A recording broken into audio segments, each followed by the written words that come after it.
All right, we're live. Good morning, or I should say good afternoon. Let me crack this C4. That's it. Ice cold C4. What do we got? Strawberry blast. So we are ready to rock. Come on in. Let me pull up the YouTube on my phone just so I can read some of the live comments, and we'll have some fun together.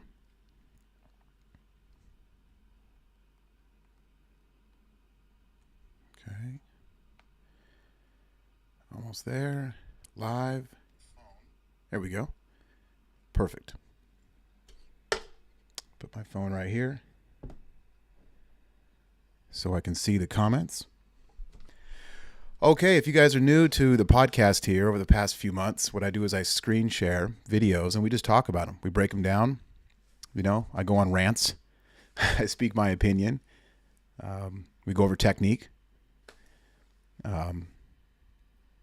Just the aura of the lift, programming, the approach to the barbell, the dark orchestra philosophy, if you will. We just go over everything. And it's good for learning, good for teaching, good topics pop up, through these videos.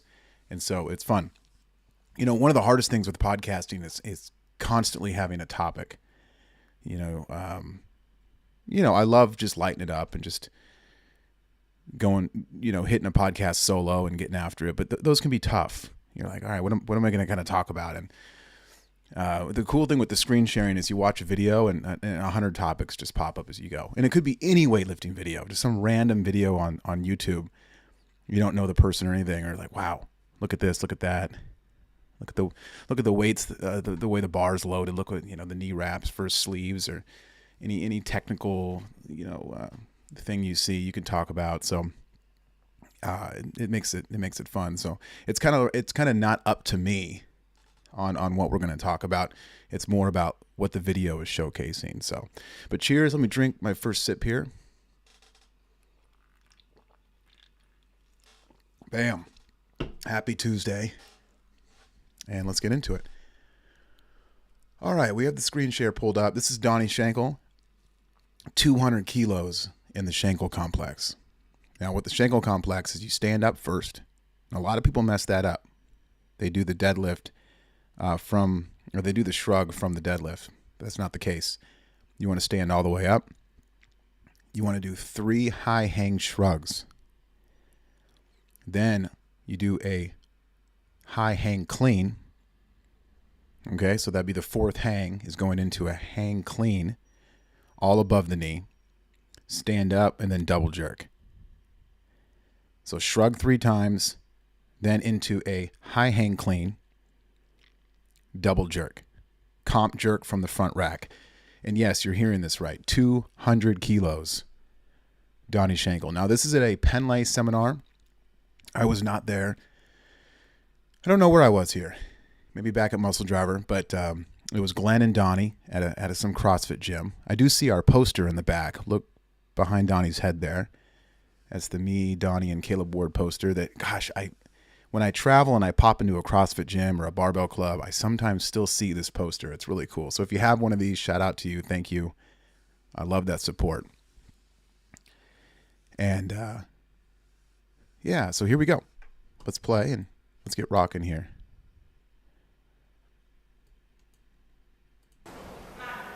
Second attempt. Okay. So notice how when Donnie walked up to the bar, it's very precise. Even just the direction he took walking up to the bar is interesting. He treated it like a competition platform. Did you notice that? Like he kind of walked straight toward the chair, turned and walked directly toward the bar. And then as he walked to the bar, notice his eyes looked up. Let's watch it again. So right here, look at his body. He's kind of facing the gentleman sitting in the black shirt, sitting on the blue box there. And then he's going to turn his body, walk directly to the bar, and then look up, finding his eye point. Right there, see that? Now he's walking straight to the bar. This is such a comp platform thing to do. I always talk about how you should train like you compete. Um, you know, I guess you could say straps and other things you don't use. But for the most part, approach the bar like a competition. That's why it's practicing weightlifting. And his eyes come up. It's perfect. Second attempt, 440 pound. Now Donnie is you know, it's interesting. He's fearless, but is he? You know, maybe that's a reason why, and I say that out of respect. You know my story with Donnie, how before meets he'd get really nervous. And I'd always be taken back by that, going, wow. Here's a guy, the team captain of the team, the line killer. He's not scared of anything, but he gets nervous before meets. That's interesting. And, it's what made him so good. He used the adrenaline and he put it into the bar. And I want you to do the same. But sometimes when you're so nervous and you have so much adrenaline, you don't want to cloak off it. You don't want to sit down there, think, and lollygag. Donnie is a grip and rip guy. He grabs the bar, he gets set, and he goes. And Donnie's always been on me about that throughout my career. Hey, don't sit down there so long.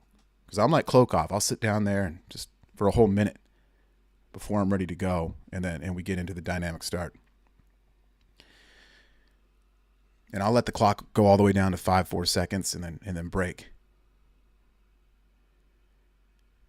And the reason why I do that is getting mentally ready, preparing for the dynamic start,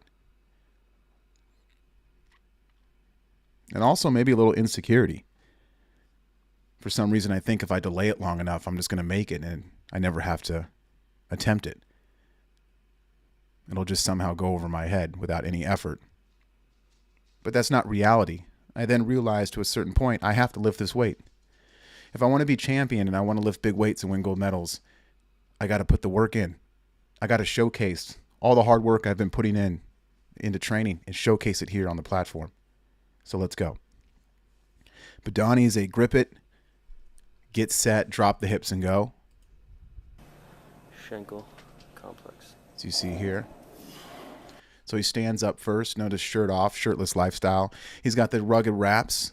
Got to get the wraps going. He's got the Do-In Penlay shoes, always with the sweats. We trained in sweats a lot, just rugged, always just rugged. Chalky neck. Of course, no straps. He does have the wrist straps on. But you got to be a rugged individual to be a champion. That's what Donnie said in the interview outside of Cal Strength. And you see it here. I mean, this is 200 kilos at 105 kilo body weight for a Shankle complex. And it's remarkable. But he's going to get set. 1, 2, 3. And these are big shrugs. Notice, by the way, he's getting up onto his toes and he's shrugging violently. He's got a little bit of a lean back. He's activating the arms. He's driving the elbows back.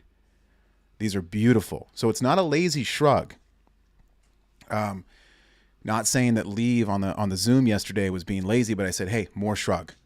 And that's something that you're never going to hear me say, because the shrug, we don't teach the shrug in the finish of the lifts at all. We teach the shrug in the pull under, but it's not really something you have to coach or say, because that shrug is just automatically going to happen. I learned that from Coach Penlay. He said, never mention the shrug. It will automatically happen. And but in this Shankle complex where you're shrugging up as part of the exercise, I want a violent shrug. I want a big pull back, and I want extension up onto the toes with a little bit of a lean back here. And so be aggressive, be violent in these shrugs. Don't be lazy with them, and just don't half-ass them. Get what you can out of every complex you do, out of every workout you can do. Just squeeze that grapefruit. Every single training session, you're going to get better and stronger. How much can you take away from each session?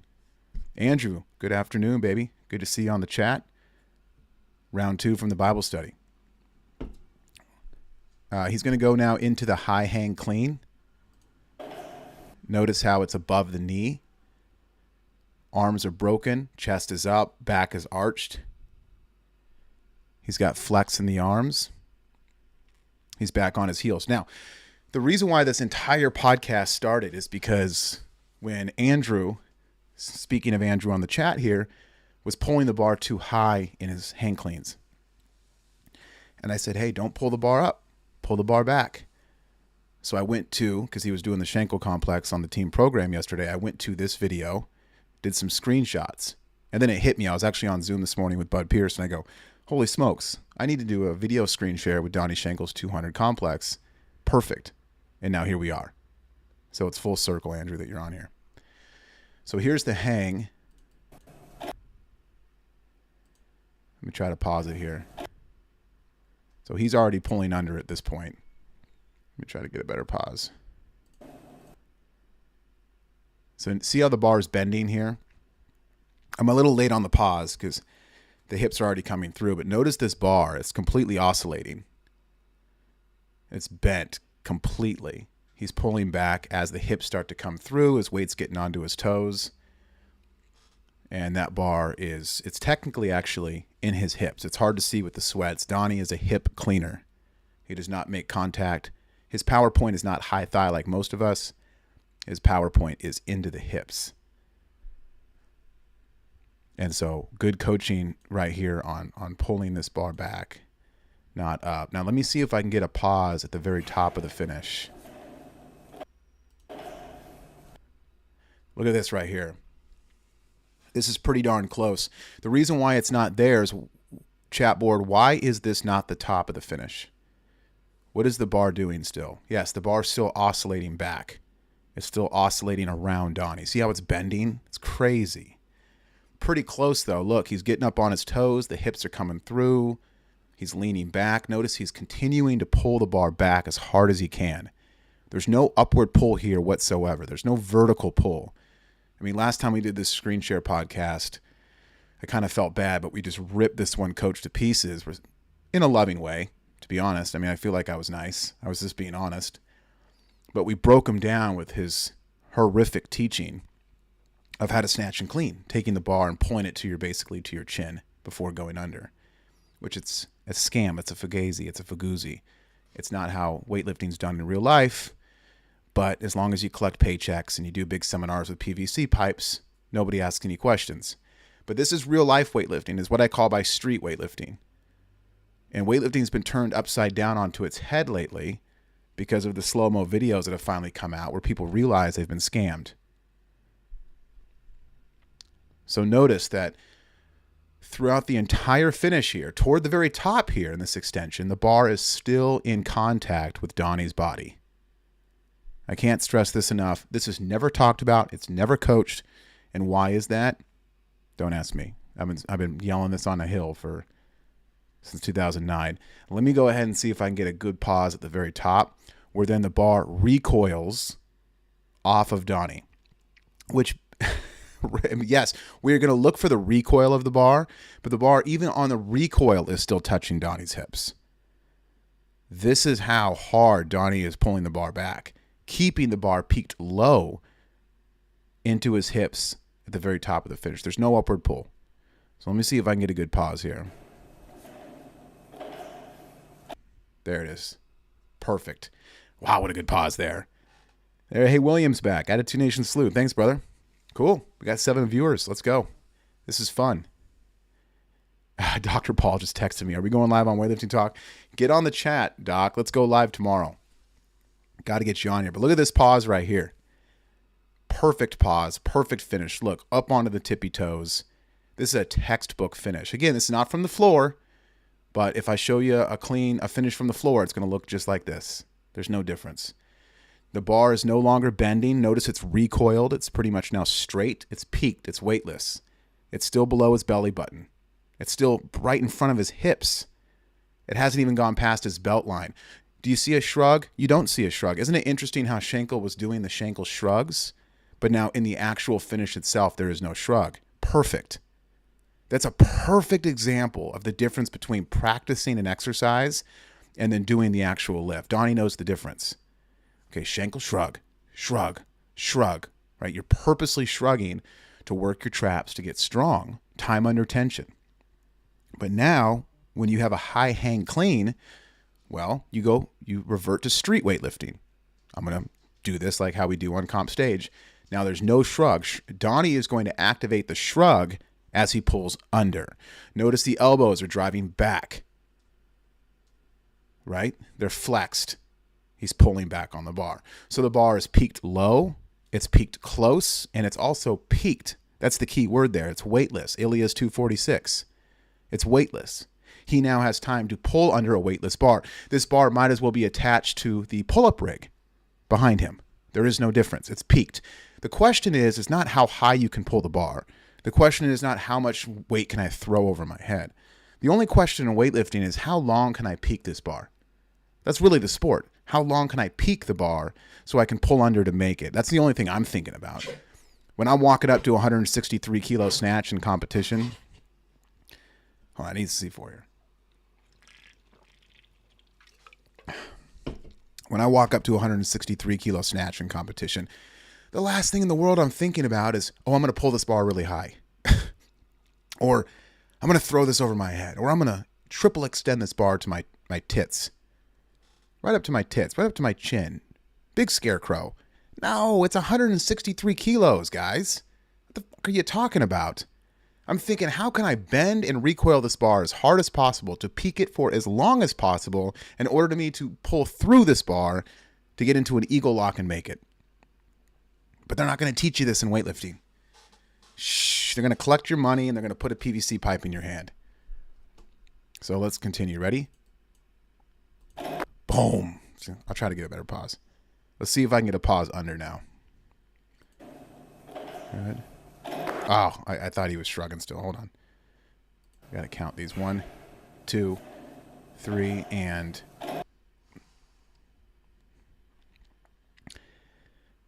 one more try. 2. One more try. Bear with me. Okay, there we go. Oh, good pause. Hey, we're at 10 viewers. Let's go. This is fun. Thanks for bearing with me here. Oh, I stuck this one. All right. Perfect example here. Now look at the shrug. Oh, it's massive. Wasn't it me on Barbell Shrugged back in 2011 or 12 or 13 where Mike Bledsoe was like, I heard you don't teach the shrug. You don't believe in the shrug. And I was like, well, no, I do. I just believe it's taught wrong. It's taught incorrectly. And Mike Bledsoe was like, what are you talking about? It's taught. I go, well, everyone teaches the shrug up in the finish, but the shrug should only occur in the pull under. That's where your torque comes from. Peak the bar, torque under. It's all about torque. The change of direction from the finish to the under is the most important part of the lift. How fast can you move? The true explosion of the lift comes from the change of direction under. The finish is ballet. The finish is beautiful. It's patient. It's loving. Once the finish is complete, now we're going to pull under. So look at the shrug here. We're shrugging under with great aggression. The bar is peaked. It's in the look. If he extends his toes through and extends his knees and drives his hips up, the bar's in the same exact place as it was at the top of the finish. Why is that? Because it's peaked. It's not going up, nor it's not going down. So this bar is 100% weightless. Notice his toes. Now, Donnie's not a big feet mover. But look at this. Donnie's moving his feet. He doesn't have a huge jump, but the feet still move. The toes are up, the knees are up. I call this the double uppercut, and I want you guys to focus on this in training. I want your toes and your knees to uppercut up in the pull under. I remember I got in a debate with Russell Jordan, my old podcast host, about hips back in the pull down. He got so mad at me. Your hips don't go back.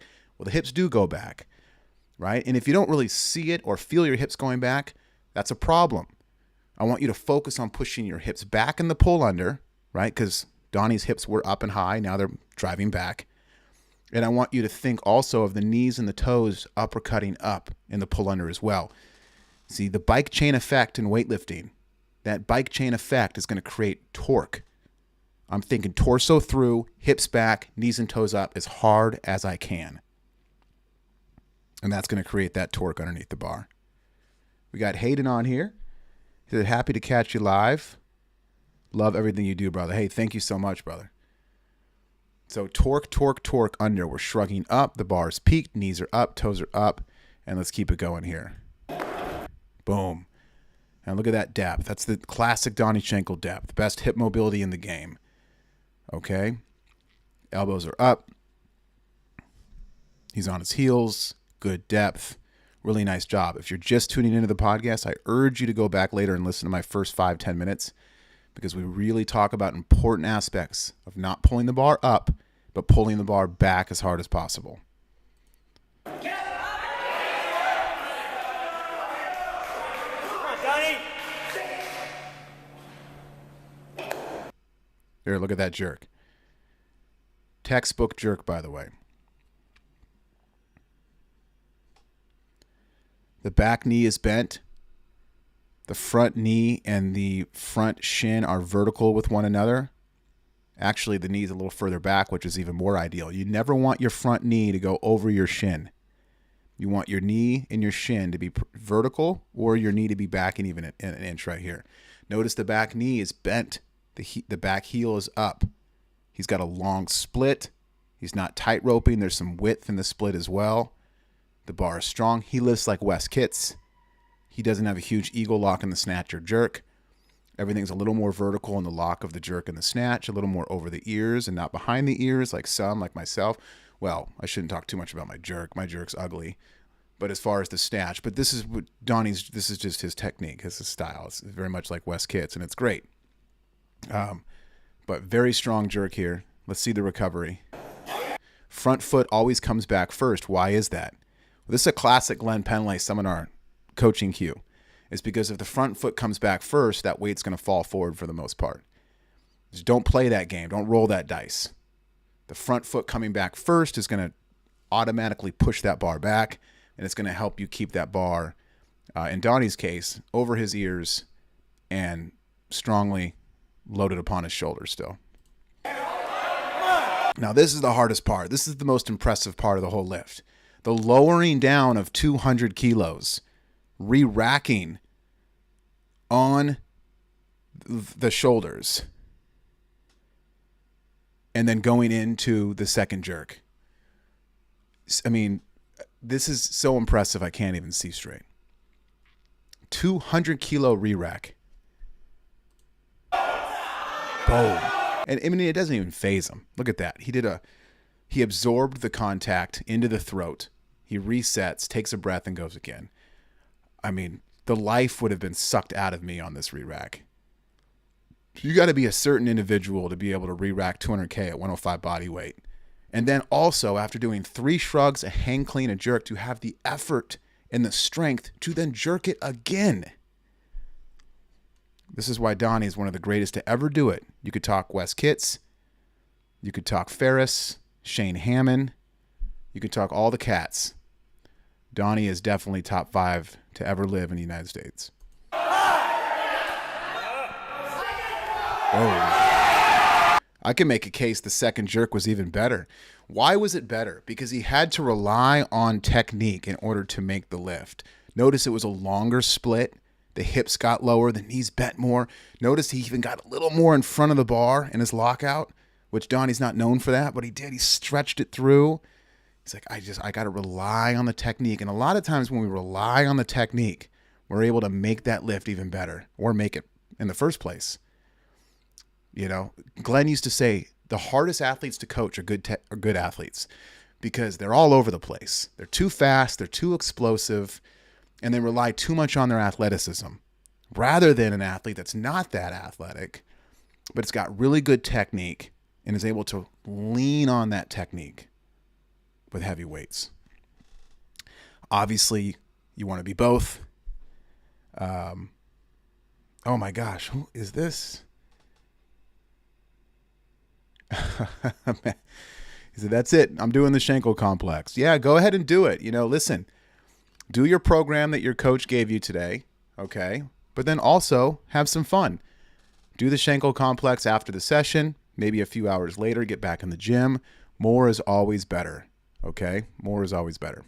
Now, this is really cool to see. Donnie's known for, or I should say he's not known for bar slamming. He's not a big, bar slam guy. He's kind of a drop the bar, fist pump, look at you, and like he's going to kill you, the eye stare, he's scary. But this is cool to see. This is one of Donnie's best bar slams. Just a big celebration, a big yell, a big slam. Of course, he's going to come up. Let's watch the famous Shankle fist pump here. Right there. Oh, what a pause. Yes, what a pause. I think YouTube's a little delayed. Give it a second here on the live. Let's wait for it. What a pause. The famous Shankle fist pump. So let's go ahead and let's finish this. See, he's crazy. Look at his tongue. You see that? Watch this. You see that? He stuck his tongue out at the bar. What the heck was that? What the fuck was that? Did you see that? Let's just watch the whole thing again real quick.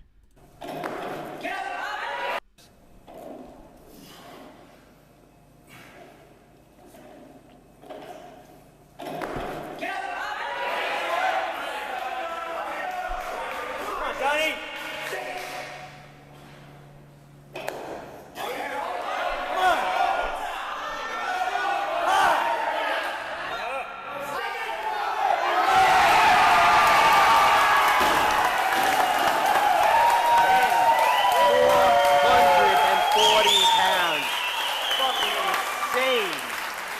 Insane. Dude. Damn. There's Glenn. You can see him off to the left. So the tongue out, crazy. What the hell? Like, he hissed at the bar, yelled at the bar, and threw his tongue. Because you got to be crazy to be this good. Now, if you're sitting here going, well, geez, John, I'm not crazy, and I want to be good. Like, do I really got to be crazy to be good? The answer is yes. And here's my other answer. You are crazy. You just don't know it yet. I talk a lot about letting the monster out. Hard training. You'll find your monster.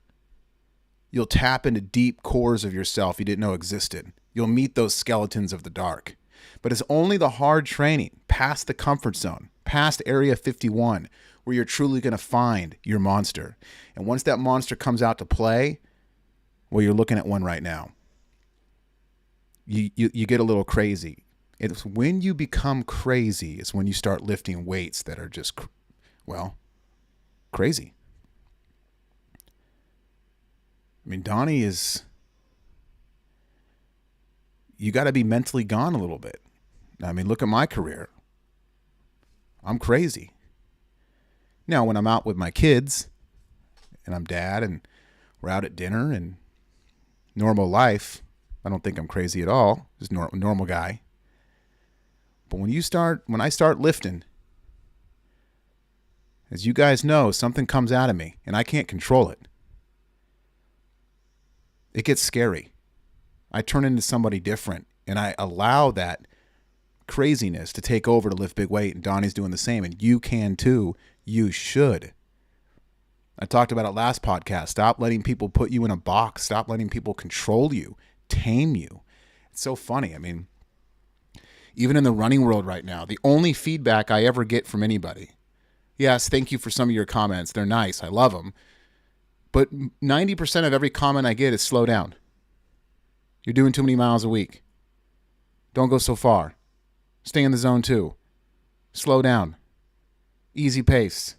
It takes time. Holy smokes, man. It reminds me of the first time when I started lifting, the first few years. Like, the whole world of weightlifting was against me. You're too crazy. Stop slamming bars. You're training too hard. You're training too often. You're going heavy too much. You're training 7 days a week. You shouldn't do that. Stop. Less is more. Less. Don't be yourself. Don't yell. Be quieter.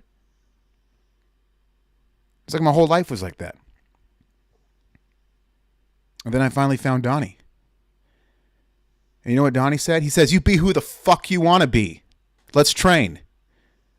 Dave Spitz said, here's a bar. Train 7 days a week all day. Yell, spit, slam, scream, throw a chalk bucket. I don't care. Let's win gold medals. Penlay came in and said the same thing.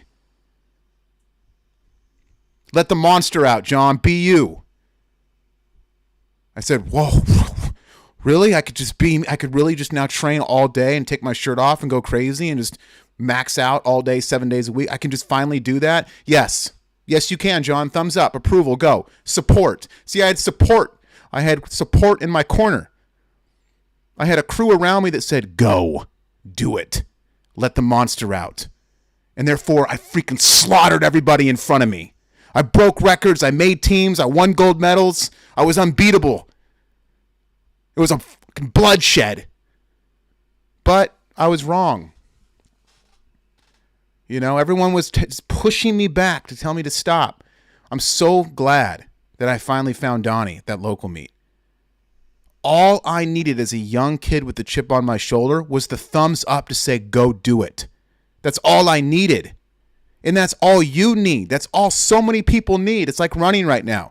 All I hear is slow down, less. I feel fine. I'm zombie numb. I could run 20 miles a fucking day. You think I care? Because I'm crazy. When I'm running these 12 miles, 11 miles, 10 miles at a low 8 pace, high 7 pace, only just 2 months in the game, because I don't feel anything. And the pain that I do feel, I enjoy it because I think I deserve it. I enjoy the suck. I've made so many bad decisions. I feel like I deserve the pain. Give me the pain. My legs are screaming. I'm running. I'm 12 miles in, going pretty darn fast. I'm like, give it to me. More. And the more people tell me to slow down, the more I want to speed up. The more people tell me to run less miles, the more I want to run. Well, you never run 26 miles before a marathon. So, you know, that just doesn't happen. Are you kidding me? I'll run freaking 40 miles in 3 weeks. I'll run 50 miles, 60 miles. I have no limits.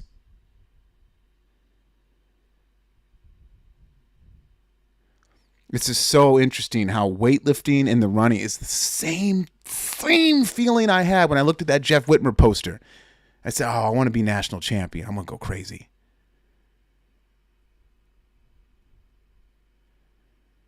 Boy, I almost got tamed by the world. I almost laid my sword down and said, okay, I guess I'll just kind of go with the flow like everybody wants me to. And then I met Donnie. Then I met Donnie and Dave and Max Ada. And when I met Max Ada, and he just looked at me and said, let's go.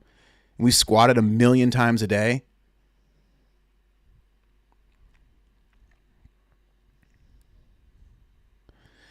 This is what I want people to feel. When Donnie stuck his tongue out at that weight, that was the most important thing we could talk about. Because you have to go crazy. You have to go somewhere mentally. Now, I know I haven't done it in running. I have no pudding for my proof in running. But I have it in weightlifting. And I'm going to do the same damn thing in running like I did weightlifting. And I ain't going to talk too much more about it because I got to put in the work to prove to you this ain't no joke, and I'm not going to just surrender to the average training program that everybody wants me to do. That's my rant, sorry. Even he gets excited about that. Right? 200 kilo Shankle complex.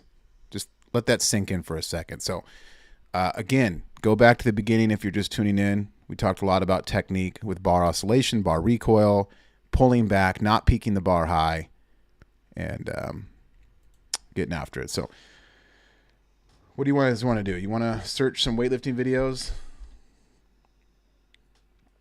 I'm not seeing any on the side here. It's like all like soundtracks. This is what I listen to when I'm working, all these movies, these scores. So how about we type in Olympic weightlifting? Hey, so Sleepy, let's see what Sleepy's doing. I was seeing he's been liking some of my Instagram posts, which is pretty cool. See if he's got any new videos.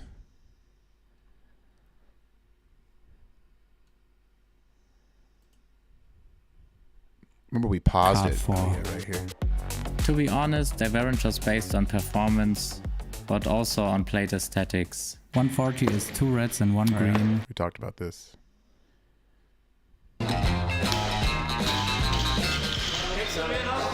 but I was still, We've seen this video.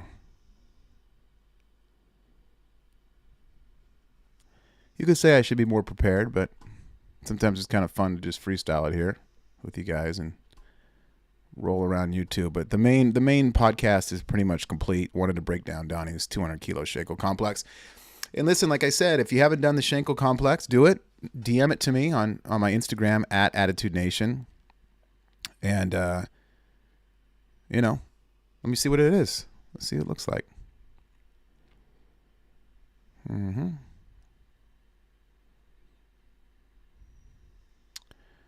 We could break down the Max's videos are always super good. If you're not following Max's stuff, his podcast and everything, you're crazy. Hey, here's Kramer. Hey, you want to watch this one? 10 months ago. Let's watch this one. Let's go up here. Let's watch Carlos. Don't try this at home. Let's see this. 8 days ago.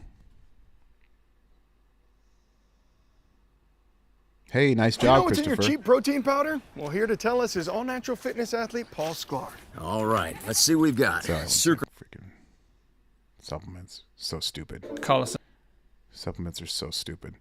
Matthew. How long are you going to listen to a on. society that tells you that there's an easy... All right, here we go. First of all, Matthew, nice job. He said strength video is you versus Spence. Oh, this is another one. Thank you, Matt. Singles. Would love to review that one at some point. Oh, I should. Yes. The battle. Christopher saying, I changed my squatting stance on your advice. 525 times 3 last night. Thank you. Wow, Christopher, nice work. Huge. How's everyone's training going? Stanley. Look at that. Is that Stanley on the YouTube channel there? Shankle blood, he says. Let's go. All right, let's watch Carlos here. You guys know who he is. Let's break it down. This is Olympic champion Carlos Nasar.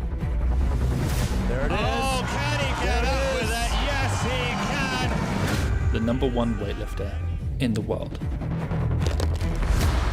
And this is a full day of training as he prepares to set his 9th and 10th career world records. Hey, there's the re-rack like we just talked about with Shankle. 95K right here. That's tough to do, by the way. The 2024 World Championships.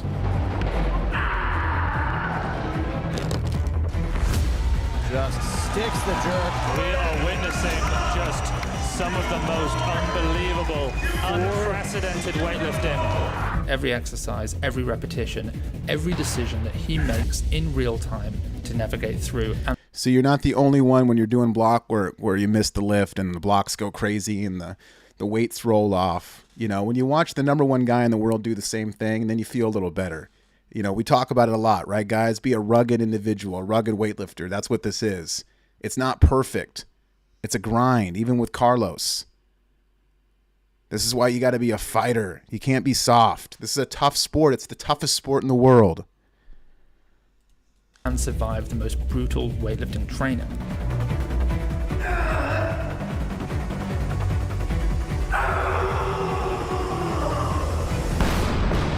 This is a full day of training with Carlos Nasar.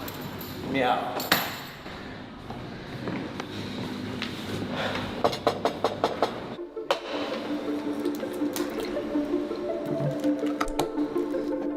Carlos Nasar rose to weightlifting stardom as a 16-year-old. Here comes Carlos Nasar for Bulgaria. He's done it! See, and I'm telling you, you want to be champion, you got to have good ego.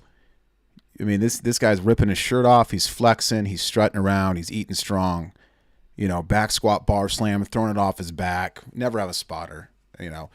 Like I told one of my new athletes, Caden, who I've been posting about, 19 years old, by the way, this Caden Cat. Commercial gym, Florida, 77 kilo body weight. He's on the rise. He's training hard. I'm very excited for his future. And, you know, with the commercial gym, he lifts with those safety bars out. I've seen people hurt themselves very badly with those. If you see me lift at commercial gyms like you've seen me before in the past at 24, LA Fitness, whatever, I always take those away. Get rid of them. I've seen the bar bounce. I've seen the bar come back. You know, I mean, shoot, look at, what's his name? Yeah, I'm spacing his name. But get rid of those safety bar. Just if you can't make the lift, you just drop it. Now, if you're lifting with metal plates, you know, maybe get someone on each side of you, but never get someone behind you. It's the most unsafe thing in the world. Somebody behind you is unsafe, and squatting on the safety bars is unsafe. That is unreal. 16 years of age. Setting his first Okay, let's just get to, we all know that. Yes.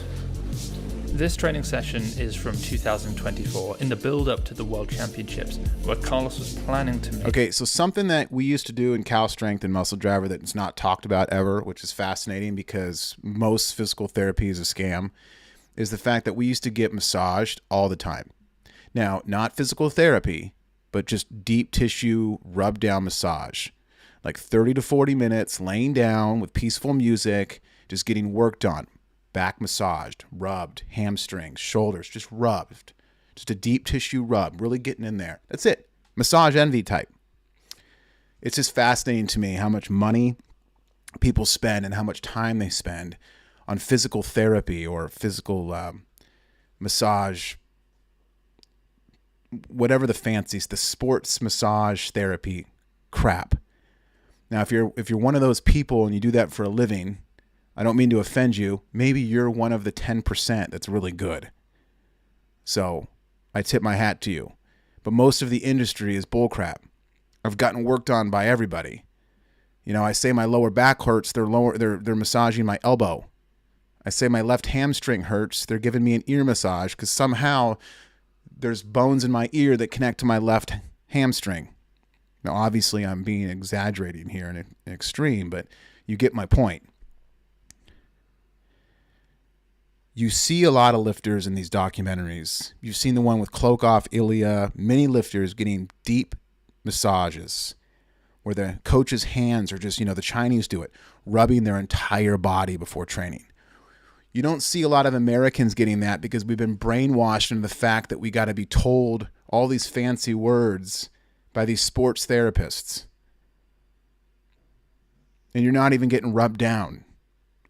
We used to get rubbed down before every session and after every session. We used to go to Massage Envy. I'd spend hundreds and hundreds of dollars a week on just Massage Envy. But you're not allowed to talk about that because you're messing with the system. history, becoming the first Bulgarian to win the European, Olympic and World Championships all in the same year. As a reminder, Bulgaria is arguably the most famous weightlifting nation in the world. To do something no other Bulgarian has ever done before,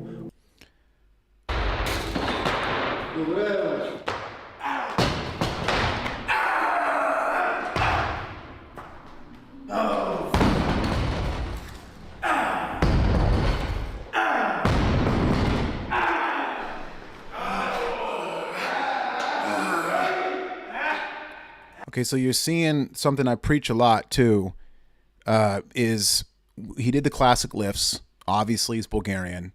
I know that his training method is a little different than how it used to be. We can get into that. But he did the snatch, he did the clean and jerk. He probably did them for hours, by the way. Notice, though, when the weight was already on the bar, he put straps on, he started doing shrugs, clean pull shrugs. Good. I talked about this last podcast. Do more. Get your clean and jerks done. You want to do some heavier deads and some clean pulls? Strap up, work up for the next 10 minutes, do some shrugs. Great, you just killed two birds with one stone. Why wouldn't you? Why wouldn't you do some extra shrugs? More work is bad? After you get done snatching, do the pen leg drop sets. Drop down, get some triples in. Shoot, you feel hot? Go Ilya style, wave back up. More is better. Stop being a softie. Right? You want to do some snatch deadlifts after the pen leg drop sets, Ilya wave back up, and you want to get some shrug pulls? Great. Then move on to CJ. Then notice he did presses at some point. I think it was push press, military press. He's in there pressing, and now he's doing some bodybuilding work. Why not? He's in there all day. This is what we used to do. Why aren't you doing this? Now, the thing that's different between... Here's what gets me ranting. Because you listening and people listening, and actually, I'm probably preaching to the choir to you guys, but most people want to do this. See, they watch a Carlos video. This is what fucking really pisses me off. They watch a Carlos video and they want to do this. But guess what they're told? They're told not to do this. Oh, it's too much. You know, you can't do that. Stick to the program. Don't do this. Oh, that technique that you see everywhere you look at the highest level. No, don't do that. No, it's bad. You shouldn't bend your arms. You shouldn't. No, don't do that. Isn't it funny that what you see and what you want to do, you're told not to? It's kind of like my rant just a second ago when I was ranting about my running. How I barely get any encouragement with any run I do. It's mostly just slow the fuck down, John, and you're going too fast. 90% of every single comment I get on my running is just that. Very little like, hey, nice job. Keep going. You can do it. Sub 350. Let's go. More. No. This is the problem with the world. You can do this even as a clean athlete. You just have to eat hard and you have to sleep hard.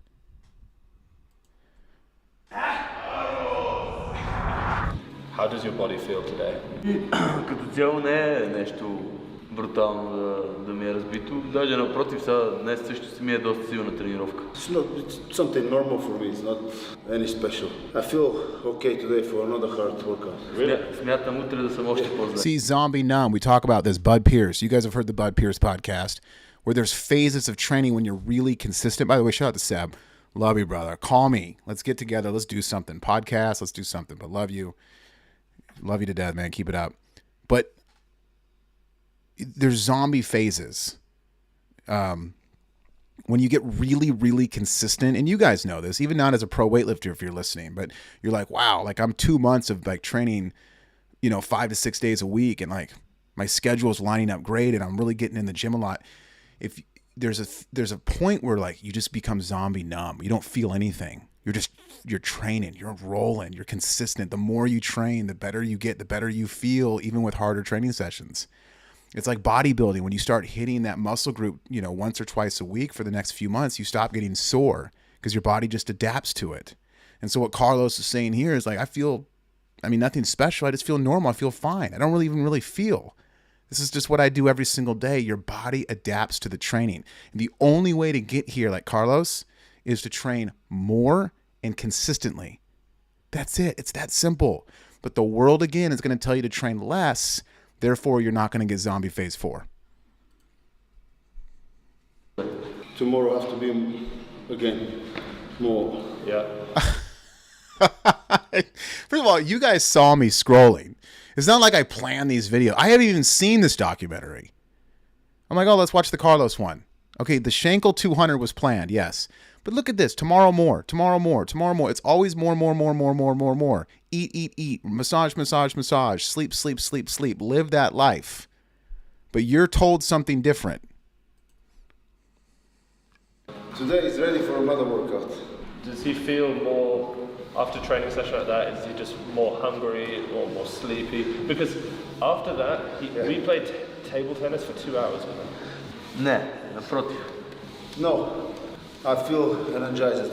See, no sports massage therapist is putting in work like this guy. This guy's rubbing him down. This is just probably his coach. Is it his coach, chat board? One of his coaches? One of his 5 coaching staff members, I bet? Just rubbing him down, putting the work in. If I'm paying you $200 for a session, rub me the fuck down. Rub me down. When I used to go into Massage Envy back at Muscle Driver, they knew me by name. I would go in there almost every day. I'd pay him the $100 or whatever, the $120. I had Monopoly money back then in the seminars. Money grew on trees back then for me. I'd pay him the $120. My whole body. Oh man, was I ready for the next session. I walk back into Muscle Driver for session number 2 like, let's go. Кажи, ако бях загубил на тенис, щеше да е така, обаче аз като печеля и се мотивирам. When I win on table tennis, I feel motivated after that. I feel good. He lost 2 games to us. Да, аз спечелих колко? 5? 4 или 5 спечелих? I lost 2, but I win 5. Кажи, аз загубих, за да не ги загубя като опоненти. He said I need to give you some, you know, to win, because you're gonna lose, you're gonna leave, you know. I need some opponents. Over 8,000 men have permanently broken free from the P word by watching one single video training that you can actually watch by clicking the link below. But I want to give you... Oh, and a quick disclaimer, neither Weightlifting House nor Carlos Nasar recommends that you attempt his style of training. It's taken well over a decade for him to acclimate to. Totally disagree. Respectively. That's the same exact argument as you shouldn't do the technique that Carlos does because he's a pro. It's the same thing. Don't train like Carlos with the programming, but because he's a pro, it's taken him a long time. I think here's a program that you can do. You can train all day, even as a beginner, and you can push it because you will then learn, you will adapt. The same with the technique. You will learn, you will adapt. You will find yourself. In order to become Zombie Phase 4, in order to build your style of street technique weightlifting, you have to start and master it. You have to become disciplined in the programming and the technique. This is a philosophy that is just, I could not disagree more, and I disagree with most of the industry and all aspects of just life in this. You know, it's create that foundation and build. Now, I'm not saying, see, it's all relative. You're saying, well, geez, John, how? Because you're not going to be lifting the same thing as Carlos is going to be lifting. You could do what Carlos is doing all day. It's just going to be lighter. It's going to fit you. It's going to be your percentage versus his. It's all relative. That's why we have the #1 masters team in the world, but all the masters are on one program. Why is that? Because there's no difference between Stephen Powell, who just, by the way, became world champion just 2 days ago. World champion Stephen Powell, the #1 weightlifter in the world. Well, what program is he on? What does he do every single day on Zoom? Well, he trains 6 days a week, and he's on the same program as Jake Sennett's on at 25 years old. It's one team program because it's relative to Jake, is what's relative to Stephen. Stephen has morphed into the program, so he is the program. Therefore, he cashes out a world title. It's the same philosophy here. You can do this, you'll just have different weights on the bar. It's all about workload. How much are you lifting per session? That's the question. That's the only way you get stronger.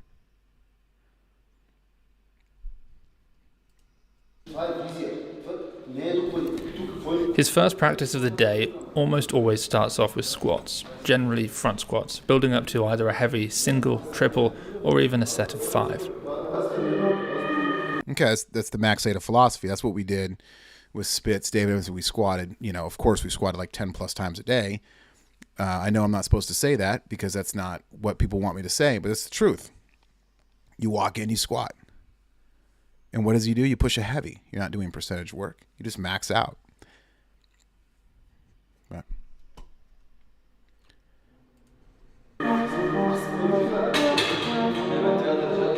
In this case, he was still a couple of months out from competition, so rather than picking a target weight to hit for a single heavy set of 3, he wanted to feel out his strength level, adding in some good quality reps.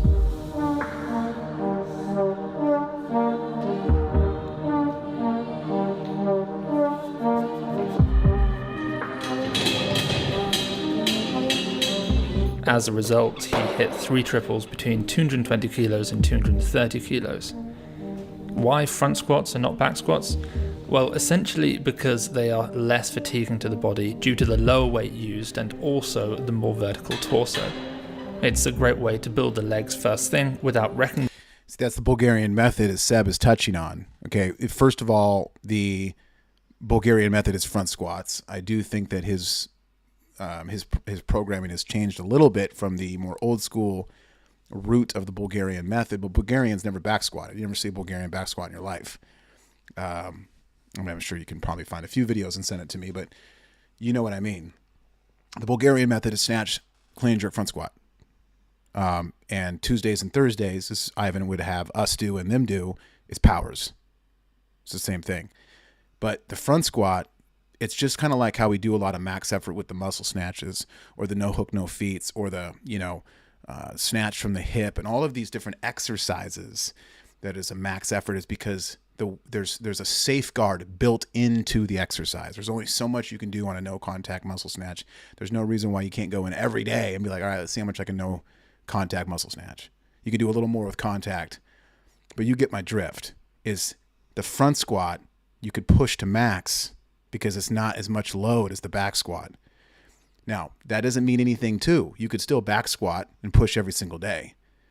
But A, there's more carryover. B, there's less load. And C, you're just building that workload. That's all it is. Train, train, train. The body for all of the work to come. I mean, and this is the Masters philosophy too. We have 15 Masters athletes competing in Vegas. 15. 8 athletes out of the 15 have already got on podium. 3 have become world champion. We have just a bundle of silver and bronzes. Tons of PR totals. Every single athlete we have in Vegas is crushing it. Okay? We have athletes going all this week as well. So, massive Masters team. Everyone's on one program. Everyone's pushing each other. This is the philosophy that we're going to keep going with. And this is the philosophy that's been going on since the Penley days.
By the way, no phone. Notice that when Carlos was sitting there was no phone.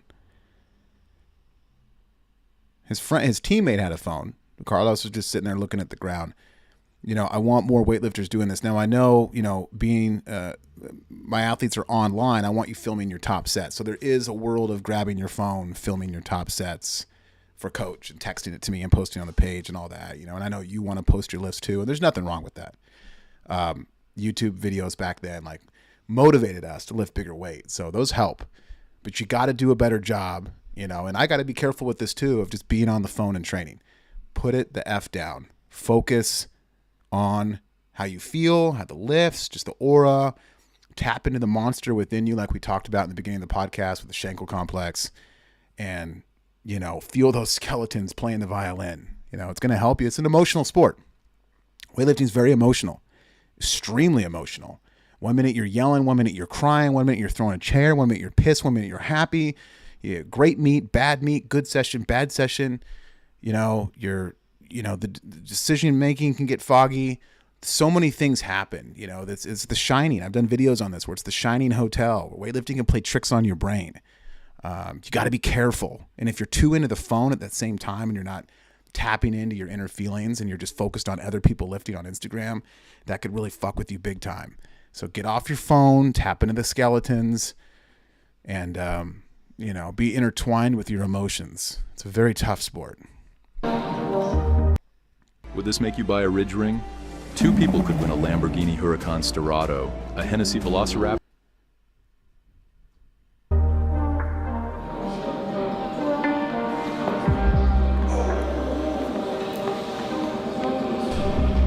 Let's go.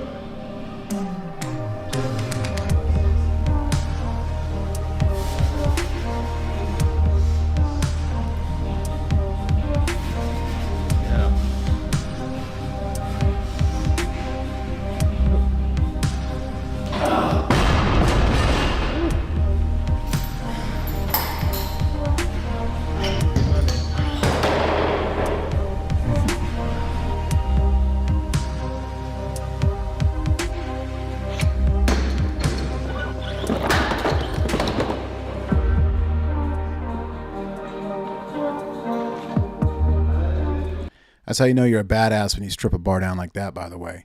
Front squat, bar slam, strip the weights off elegantly. You know, that's how you know he's been training for so long. You know, we can just take the weights, you know, 230K and just slide them right off the barbell. You know, the way he takes his belt off, the way he puts the weights on, the way he puts the weights off, pulls the weights off, everything. Just all the little things in weightlifting take time. You never learn these things unless you put the time into the gym. So many little nuances in weightlifting. It's fascinating. I used to watch weightlifters back when I first started and just be so in awe of all the little things they did, you know. This is government based, you know. It's a bit difficult to get money for anything from government. They don't like to pay. Carlos' second exercise was snatches from blocks, a variation with slightly lower specificity than we normally see from him, but one which, 2 months out from competition, was a good.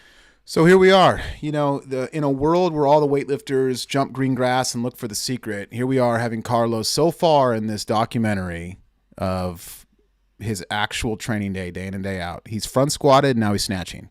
So there you go. There it is. Front squat, snatch. Let's move on. I mean, what do you want me to tell you?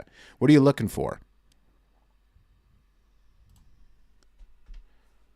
Way for him to get in reps while focusing on the most explosive portion of the lift, i.e. from above the knee.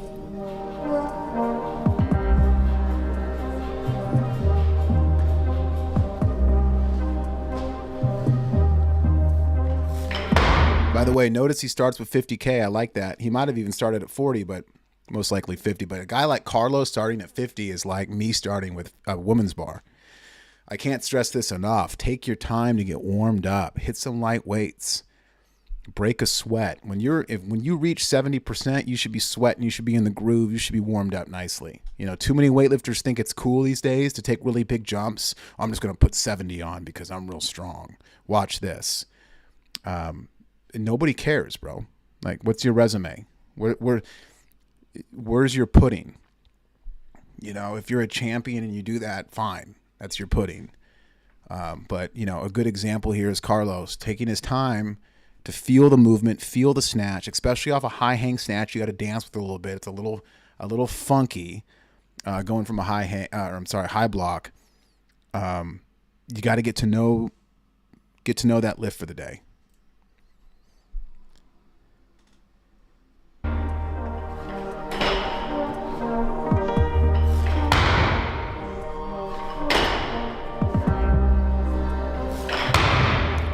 So here's another tip here. You see how he's thudding his heels down as hard as he can, you know, even at 50K. Notice how he's lifting 50K as if it is max weight. He's lifting this weight as if it's a PR. He's not powering it and just going slow and, you know, I'm just getting warmed up. He's taking it very seriously. This is huge. I need you guys to do the same thing. Hard heels, move fast, be aggressive, and even these lighter weights.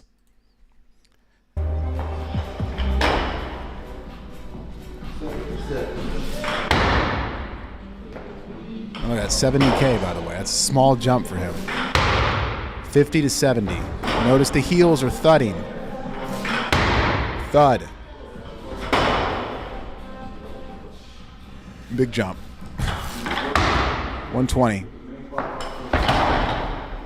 All right, well, he proved me wrong on this one, but, you know, again, when you're Carlos and, you know, you're snatching 200K plus, what's his best snatch? Someone help me on the chat. Yeah, you could do that jump. But notice, though, still, to my point, bar 50 to 70, those are very small, good jumps that he got. Now he's warm, he put on 20, he's going for it. Let's call that a Shankle jump.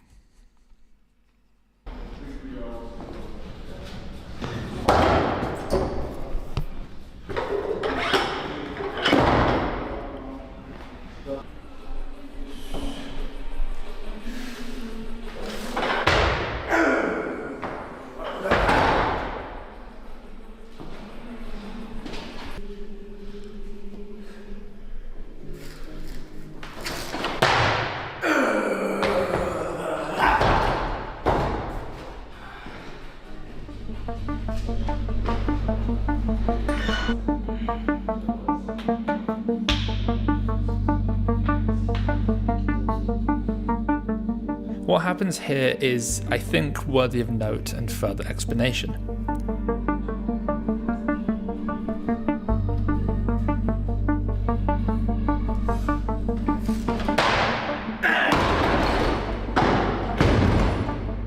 Carlos feels enough pain after his miss at 160 kilos to call it a day, but for that exercise only. He doesn't let the pain put an end to his training. He just switches exercise, this time in favor of some heavier snatch pulls, continuing. Gosh, it's just amazing. I mean, I've never seen this. Working around a bang up, move on, do the deads, pull strong, shrug hard, move on a clean squat, do the work. Don't just be done. Put the work in.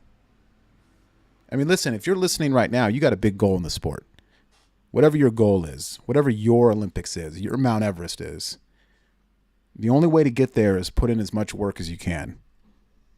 There's nothing special here. There's nothing. I mean, you're looking at the number one weightlifter in the world. He's doing nothing different than you are. He's doing nothing special. Nothing. He's just working really hard for hours a day. To force his body to adapt towards lifting heavier weights.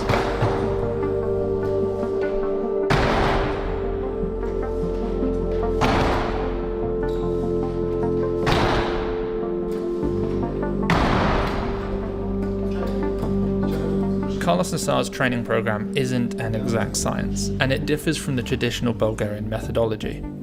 His first coach, Ilyan Iliev, taught him a training model which worked incredibly well for him. And so in the winter of 2022, after his coach's tragic death, just a few kilometers from this training hall, Carlos vowed to continue following the same program. Yeah, wow, that reminds me of Coach Penley, you know, keeping the Penley method going. You know, keeping his coach's method going with Carlos right now. That's huge. That's a lot of respect right there. That's why I'm never going to change up. You know, no matter how fancy it gets out there, we're going to continue on with the Penley method. And I respect that greatly.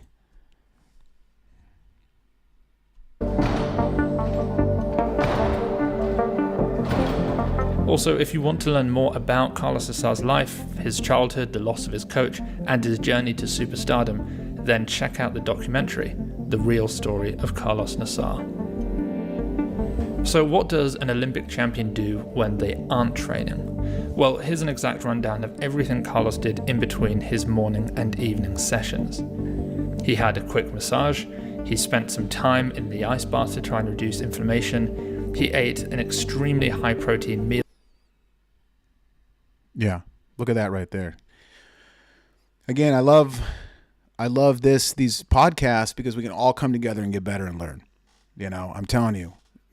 And I was no Carlos, of course, but I lived this professional life of weightlifting for many years, a decade plus. I lived this professional life that a lot of people haven't, which is really cool that I can say that.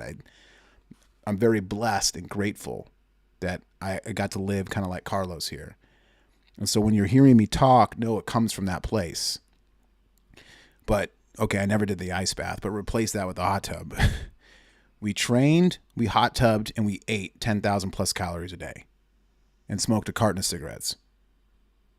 These are the training blocks. And what you're seeing is you're seeing cold tubs, you're seeing massive amounts of food, and you're seeing double sessions per day, 7 days a week. Well, there you go. And you're seeing nothing fancy. You're seeing pulls, you're seeing snatch, you're seeing front squats, you're seeing hard work. So I want everyone listening to sometimes be able to push the noise away from their ears and focus on simplicity. What this video shows me, and I know he's Bulgarian, so I had a pretty good feeling if I knew his way of doing things. So I'm not surprised here. But this is a good video to show you guys how simplicity is king.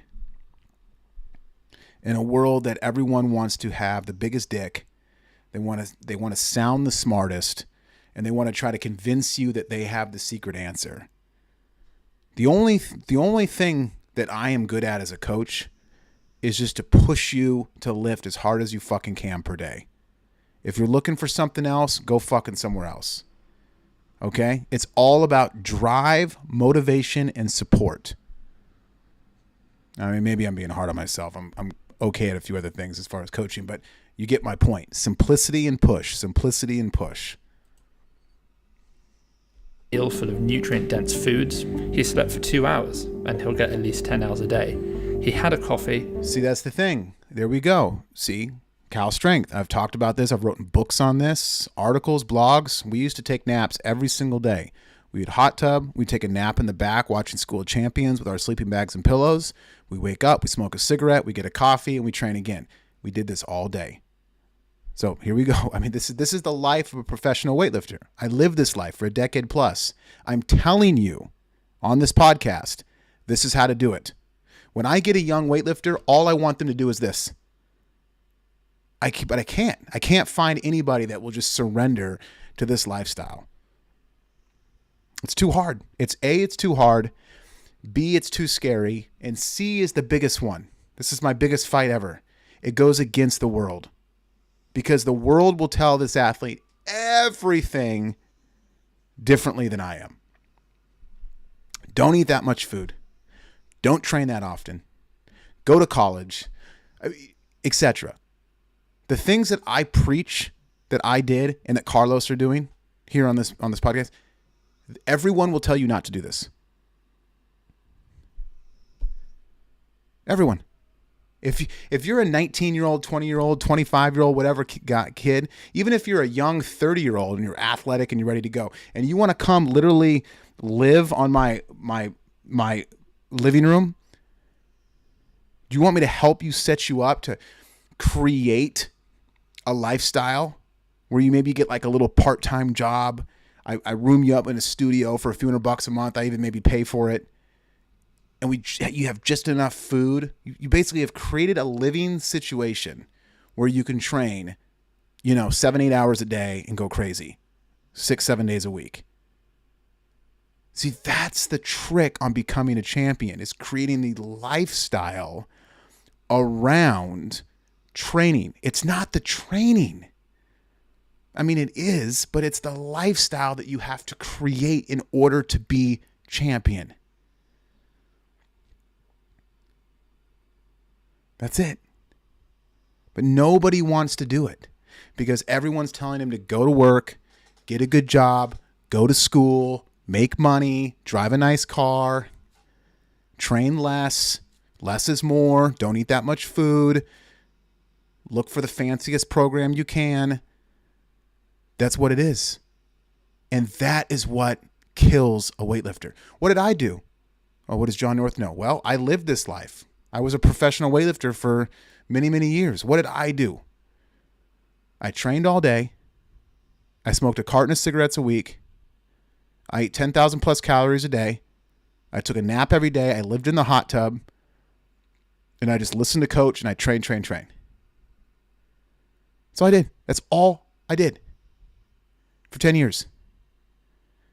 But what do I know? I mean, because of it, I made millions of dollars. I made millions of dollars. I traveled the world. I reached every goal I had. I mean, I sound cocky and prideful right now, but I'm painting a picture. I'm proving a point. I created my own business. I created an amazing weightlifting team. All of these amazing things happen because I just grinded for 10 straight years. And my point is, I want you to do the same. No matter what level you're at, even if you're a master's lifter with a family and a full-time career, like, geez, John, I can't do that. Okay, well, then do a little bit of what I'm saying. If you have big goals as a master's athlete, just take a splice of sugar, a little sprinkle of sugar of what I'm saying, and add a little more in there. If you're 21 years old, do exactly what I'm saying. Just don't smoke cigarettes. They're bad for you. And then he came back to the gym for another massage and some stretching.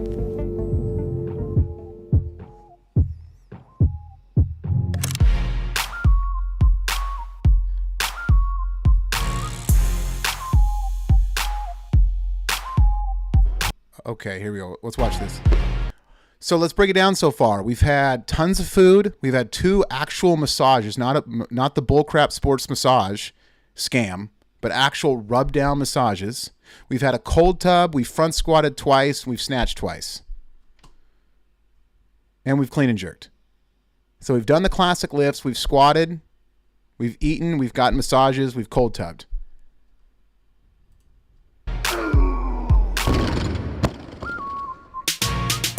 So what's the difference between you and Carlos then? If you're watching this with me going, well, geez, you're right. There is no fantasy program. All he does is the lifts and squats. It's all. The only difference between you and Carlos, okay, is the fact that he does this all day, every day, and that's all he does for the most part. That's it. So when I sit there and I scream at you on Instagram and I'm on the podcast ranting about more, that's my only point. The only thing Carlos is doing is what you're doing, but more. You can do more. You can do more load. You can carry more load. You can lift more load. You could squat more. You could do more drop sets. You can eat more. You could sleep better. You could hot tub more.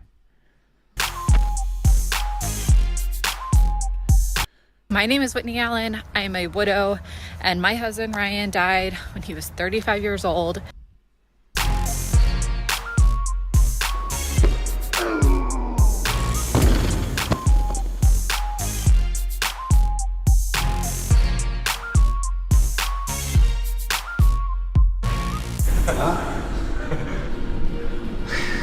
Bulgarian mobility.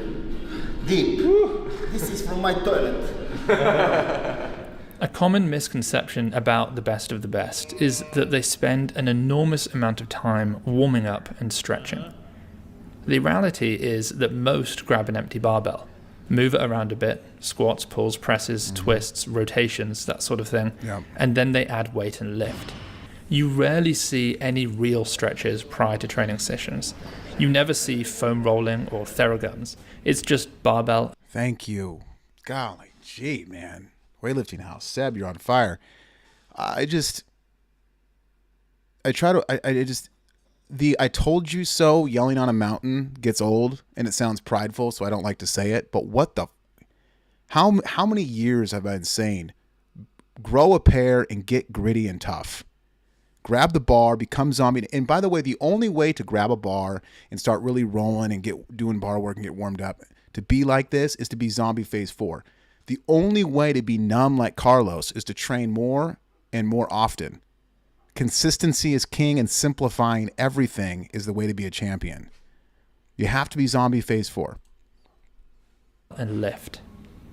In this PM session, Carlos did spend a bit more time warming up than we've ever seen previously, but it being his 6th session in 3 days, he was feeling more beaten up than usual. What Carlos does differently, and what only one other super elite weightlifter in the world does fairly regularly, it's Lasha Telekadze by the way, is to have lots of massages. Where Lasha had one before most training sessions, Carlos is on a whole other level. He gets them done before. Gosh, man, I've been preaching this. Massage envy. Go get worked on. Go get a relaxing massage. Stop with the training after training, as many as 4 per day, as few as 2.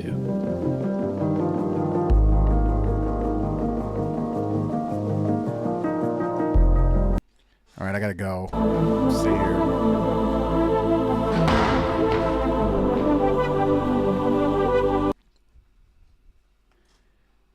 Marching theme of going by feel. Always listening to your body. All right, so that's it. So the training program is snatch, clean, jerk, squat. He eats a lot of food. He massages, takes hot tub. I hope this is a good eye-opener for people listening that are overcomplicating weightlifting, that are jumping 100 online teams looking for the perfect secret in the green grass, all this, etc. I hope this is a good eye-opener for people that have been listening to too many other people telling them to do less, to not lift like that. You know, you're training too much. You know, everything that we talked about in the beginning of the podcast where people held me back my first few years in the sport, constantly throwing rocks, telling me to calm down. Same thing with running right now.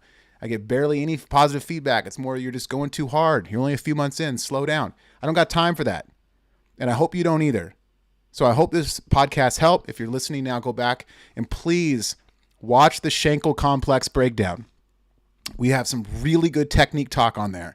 That's much needed. Thank you for listening. God bless. Attitude Nation salute. If you want to join my team, we'd love to have you. TheAttitudeNation.com. Go to the website. It's $100 a month. I'll write your program. I'll coach you, get you on the page. It'll be a blast. Thank you guys. We'll be back. Attitude Nation, salute, and thanks for listening live, everybody.